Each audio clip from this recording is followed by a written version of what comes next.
Good day everyone! So welcome sa panibagong YouTube math tutorial natin. Today, ang didiscuss natin ay tungkol sa salary. So under ito ng General Mathematics for grade 11 and under na rin po sa bagong curriculum na Senior High School Enhanced Curriculum. So itong lesson na to ay para sa first quarter. So let's proceed. So before we proceed to our main topic, allow me to define some terms under the lesson salary. So first, we need to define what is salary. So salary is it is the fixed or regular payment that an employer receives from an employer, usually expressed on a monthly or annual basis, for the work or services provided. Most of the time, salary are for professionals, managerial, or administrative positions. So example, those are the admin officers, engineer, uniform personnel, managers, and teachers. Okay? Now, let's proceed with the next slide. Now, alamin naman natin kung ano po yung mga iba't ibang uri ng salary. Alright?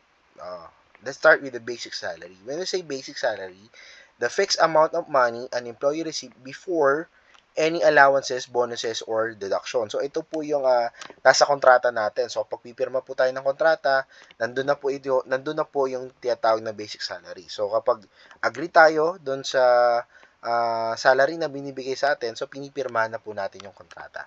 So, example, you have 20,000 basic salary per month. Next, the gross salary. So, when we say gross salary, the total salary before deduction. It includes basic salary plus allowances, bonuses, overtime pay, and etc. So, pag sinabi naman natin gross salary, ito yung kabuuan na sahod mo.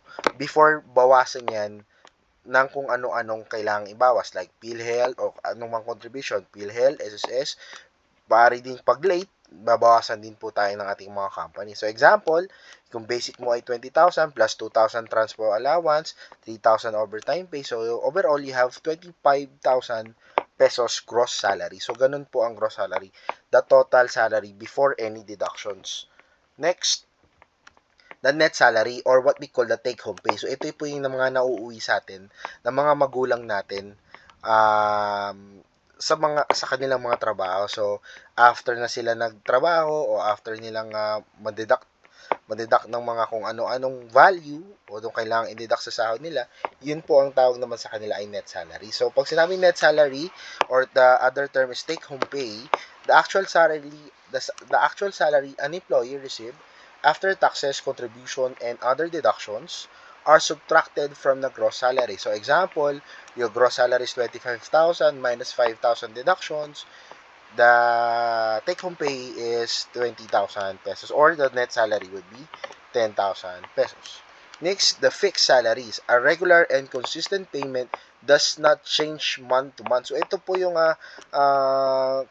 uri ng sahod naman o salary na kung saan ay hindi po nagbabago, no? Talagang 18,000 ka lang. So, meaning, wala na po tayong overtime pay dito, wala na po kung ano-ano kailangan ibabawa. So, yun po yung inyong mauuwi. Kung ayun po yung fixed salary. So, hindi po yan magbabago sa time to time, no? So, example, you have 18,000 per month. So, yun lang po talaga yung inyong makukuha per month, no? Next, variable salary. So, ano naman yung variable salary? Salary that changes depending on performance, incentives, or company earnings. So, ito ay parang, ang dating ay parang commission. So, pag maganda ang performance mo, nakikita dun sa chart na, kumbaga, ikaw ay isang top performing employee, tapos dahil magaling ka na employee, may incentives ka, at kung magaling ka rin na employee, definitely, tataas yung inyong sales o tataas yung inyong earnings. So, that's the time na yung basic salary mo na 15K ay madadagdagan pa depende doon sa iyong komisyon. Ang tawag naman doon ay variable salary. Next, the commission-based salary, paid based on the sales or deals an employee makes. So, ito naman yung mga uri naman ng salary na kung saan didepende ka kung paano ka makapag-close ng deal o paano ka makakabenta. So, meron silang komisyon. Halimbawa, panabenta mo tong gantong sasakyan, you have 3%. Nabenta mo tong gantong property, you have 10% commission. So, yun naman yung tinatawag na commission-based salary.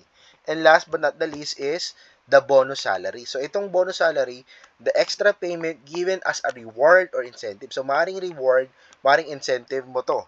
So, dahil ikaw ay nagtatrabaho na maayos or dahil ito na yung nasa batas, no? In addition to the regular salary. So, example, you have 13-month pay or Christmas bonus. So, those are the types of salary na meron po at existing sa Pilipinas. Now, alamin naman natin paano tayo binabayaran. So, paano po tayo makakatanggap ng pera? So, let's start with the annual salary. So, pag sinabing annual salary, it is the total amount of money a person earns in 1 year, usually from a fixed monthly salary. So, class, ang annual salary ay kabuuan ng inyong sahod sa isang buong taon. Next, pag sinabi natin monthly salary, it is a fixed amount an employee earns every month. So, pag annual, kada taon, pag monthly, kada buwan. So, para maintindihan natin yan, so here's the formula. So, if you want to know what will be your monthly salary, ang gagawin lang natin, annual salary divide by 12. Bakit po 12? Since we have 12 months in a year. So, para lang malaman natin kung magkano yung kikitain natin per month kung ang kontrata natin ay naka-annual salary. Next, monthly salary. So, ito pa, another formula, just in case naman na ikaw ay daily wage, so ang gagawin mo, monthly salary is equal to daily wage times 24 days. Kasi usually class, nasa 24 days out of 30 days o 31 days per month tayo nakakapagtrabaho kapag kayo ay arawan sa isang buwan, no? Next, semi-monthly salary. So, ito na anong po ito? It is the amount of money earned by a person twice a month at interval not exceeding 16 days. So, parang ito po yung tinatawag sa atin na kinsenas katapusan. So, marami namang uri ng date o dami namang uri ng number of days na kung saan ay pwede ka bayaran ng inyong company. So, maaaring 520, 15 to 30, and so on and so forth. Depende po yan sa agreement ninyo sa inyong magiging company. No? Next, to be able to find out what will be the formula to get the value of semi-monthly salary. So, yung monthly salary mo, divide by 2 lang yun. So, halimbawa, kung kumikita ka per month ng 30,000, so, therefore, magkakaroon ka ng semi-monthly salary which is 15,000 pesos. Next, weekly salary. So, ito naman yung lingguhan ng mga sumasahod, no? It is the income received in a week. So, after a week, ito po yung maaari nyong kitain. So, example, kung gusto nyo malaman kung magkano yung magiging weekly salary nyo, so, annual salary divide by 52 weeks. So, halimbawa, nakakontrata ulit kayo isang taon, at weekly kayo sa sahod, just simply divided by 52 weeks. Bakit po 52 weeks? Because we are roughly 52 weeks in a year, no?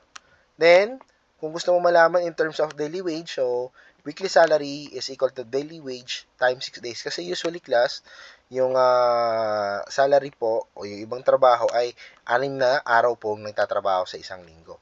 So, ibig sabihin, yung daily wage mo, yung kada araw mo, times mo lang sa 6 para magkaroon ka ng weekly salary. Para malaman mo kung ano yung weekly salary mo. Now, let's have the first example. Monthly to annual salary. So, what is our example for this? So, let's read. Anna earns monthly salary of 22,000. How much is her annual salary? So, we are looking for the annual salary of Anna. So, first thing that we need to do, so let's provide our solution para maintindihan nyo how to be able to get the value of the annual salary given that you have, Anna earns monthly salary of 22,000. So, to be able to get the value of annual salary, so, monthly salary times 12. Bakit 12? Because we have 12 months in a year. So, our monthly salary is 22,000 multiplied by 12. And if you're gonna plug in that one in your calculator, the result will be 264,000 pesos. That's the annual salary of Anna for the entire year. Okay? So, ganun lang po, no? Mabilis at madali lang. So, just be careful on selecting the appropriate formula para sa paghanap ng value na hinahanap sa problem. Example number 2, daily from monthly. So, ito naman yung case natin. Carlo monthly salary is 18,000. If the company counts 30 days per month, how much is his daily salary? So, we are looking for kung magkano yung sahod ni Carlo kada araw. So, daily from monthly. So how do we do this? So again, the solution. So daily salary is equal to monthly salary divided by 30 because alam naman natin na per month is roughly 30 days. So we just simply divide by 30. Since our monthly salary or Carlos monthly salary is 18,000, we need to divide by 30. And if you're gonna plug in that one on your calculator, the result will be 600 pesos. So therefore, the Carlos monthly salary is 600 pesos per day. So 600 pesos po per day ang kinikita ni Carlos. Next, hourly salary for per monthly. So ito naman yung kada oras, no? So let's start. Ella earns 24,000 per month.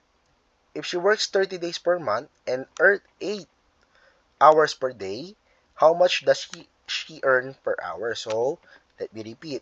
Ella earns 24,000 per month. So, kada buwan daw, kumikita si Ella ng 24,000. If she works 30 days per month, o kung nagtatrabaho na siya within 30 days per month and 8 hours per day, how much does she earn per hour? So, we need to look kung magkano yung kanyang na-earn kada oras. So, let's start. So, we need to provide our solution. So, daily salary is equal to monthly salary divided by 30. So, again ha, para malaman yung magkano sahod mo kada araw, yung inyong monthly salary, i-divide lang sa 30. So, in our case, 24,000 divided by 30 and the result will be 800. So, kada araw, meron siyang 800 pesos. Pero you are not done yet because hindi naman hinahanap yung per day. Ang hinahanap ay per hour. So, you're gonna proceed. So, to be able to get the hourly salary, 800, yung kanyang sahod per day, divide by 8. Bakit by 8? Kasi 8 hours per day siya nag-work. So, 800 divided by 8, that is simply 100 pesos. So, therefore, ang kanyang sahod kada oras ay 100 or 100 pesos. Okay? So, that's the earning of Ella per hour. Next, gross salary problem. So, ito naman, tingnan naman natin kung paano naman siya-solve yung gross salary. So, Jomar has a basic salary of 20,000 per month. He received a transportation allowance of 2,000 and a food allowance of 1,500. What is his gross salary? So, we are looking for Jomar gross salary. So, again, to be able to get the value of gross salary, so we need to provide our solution. So, gross salary is equal to your basic salary plus allowances. So, kahit anong klaseng allowance, internet, transport allowance, food allowance, so whatsoever, i-add nyo po lahat yon. So, paano yan? So, basic salary, 20,000 plus the entire allowances that you have. Yung food, which is 2,000, yung transportation allowance is 2,000 and the food allowance is 1,500. So therefore, if you're gonna add those two allowances plus your basic salary, which is 20K, and the result will be 23,500. So therefore, Jomar gross salary is 23,500 pesos per month. Okay? Next, number 5, net salary problem. So, ito naman ay yung take-home pay, no? Lisa has a gross salary of 30,000 pesos. She pays 3,000 tax, 1,200 SSS contribution, and 800 pesos PhilHealth deduction. What is her net salary? So, we're looking for the net salary of Lisa. So, pag sabing net salary, take-home pay yan, ano? So, to be able to get the value of net salary, so we need to do net salary equals gross salary minus the deductions. So, first thing that we need to do is copy your gross salary, which is 30K, and subtracted by all the deductions that you have. We have 3K as tax, 1,2 as SSS, and 800 for the PhilHealth deduction. So, you're gonna add first the deductions. So, you need to add 3,000, 1,2, and 800. The result will be 5,000. And if you're gonna subtract 30,000 as the gross salary minus the deduction, which is 5,000, and the net salary is just only 25,000 pesos. Okay? And I hope marami na naman tayong natutunan sa ating lesson about salary. So, huwag kakalimutan, mag-subscribe sa ating YouTube channel, pindutin ninyo yung notification bell, at i-share na rin sa inyong mga classmate nang sa ganun, ang video na to ay makatulong sa kanila sa kanilang pag-aaral. Yun lamang po. Once again, this is Maturo. Thank you and God bless.